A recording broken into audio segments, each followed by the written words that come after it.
Hello friend, আজকে একটি নতুন রেসিপি নিয়ে এসেছি। নতুন বলতে তোমরা সবাই বাড়িতে খাও এটা, তা আমি একটু বানাবো ডিমের ডেভিল বা ডিমের চপ।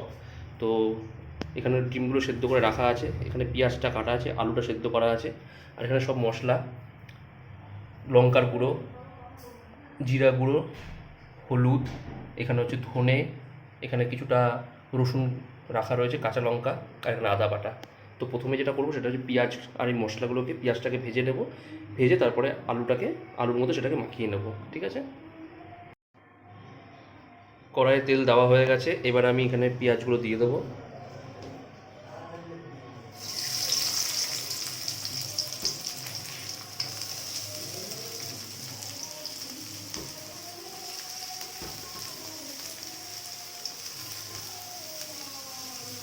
আর একটু নুন দিয়ে দেবো এতে।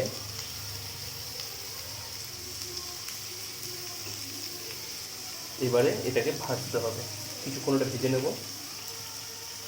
পেঁয়াজটা আমার অলরেডি ভাজা হয়ে গেছে, এবার আমি এতে আলুটা দিয়ে দেবো।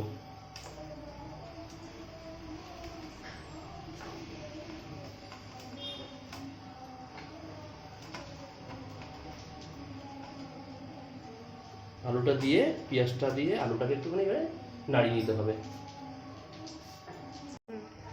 আমার আলুটা অলরেডি এখানে পেঁয়াজের সঙ্গে মাখানো হয়ে গেছে, এবার আমি সব মশলাগুলো একটা একটা করে দিয়ে দেবো। প্রথমে আদা বাটাটা দিয়ে দিই, এগুলো শুধু একসঙ্গেই ঢেলে দিলাম এতে।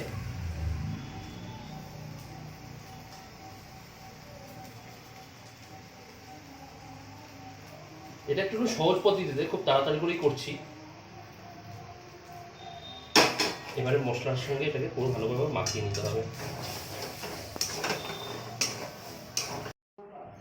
আমার এখানে সব কিছু রেডি হয়ে রয়েছে, এবার আমি এতে চাট মশলাটা দিয়ে এটা মাখিয়ে নেবো, এতে স্বাদটা ভালো হবে। চাট মশলাটা দিয়ে দিলাম, এবার এটাকে মাখিয়ে নেবো। আর এখানে অলরেডি আমার ডিমগুলো কাটা হয়ে গেছে, এখানে আমি বিস্কুটের গুঁড়ো দিয়ে আমি একটা কোট করার জন্য তৈরি করে দিয়েছি, আপনারাও বাড়িতে করতে পারেন, তোমরাও করবে। আর এখানে একটা ডিম রেখে দিয়েছি, যেটাকে কভারটাকে এটার মধ্যে মিশাবো আর কি, ডিমটাকে যখন মাখা হয়ে যাবে। আমাদের এখানে সব তৈরি করা হয়ে গেছে, এবারে আমি একটা একটা করে শুরু করবো। প্রথমে এটাকে ডিমের এতে মাখিয়ে নেব, মাখিয়ে আমি কোটটা করে নেবো।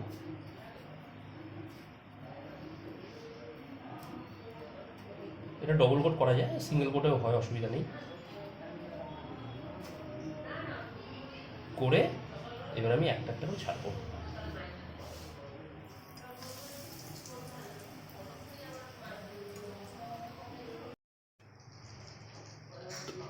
তো আমার ডিমের টেবিল তৈরি। তো তোমরাও বাড়িতে ডিমের টেবিলটা তৈরি করো, বেশ ভালো সন্ধেবেলার স্ন্যাক্স হিসাবে বেশ খাওয়া যাবে। Okay, thank you for watching my video, আর প্লিজ লাইক অ্যান্ড সাবস্ক্রাইব করো আমার চ্যানেলটা।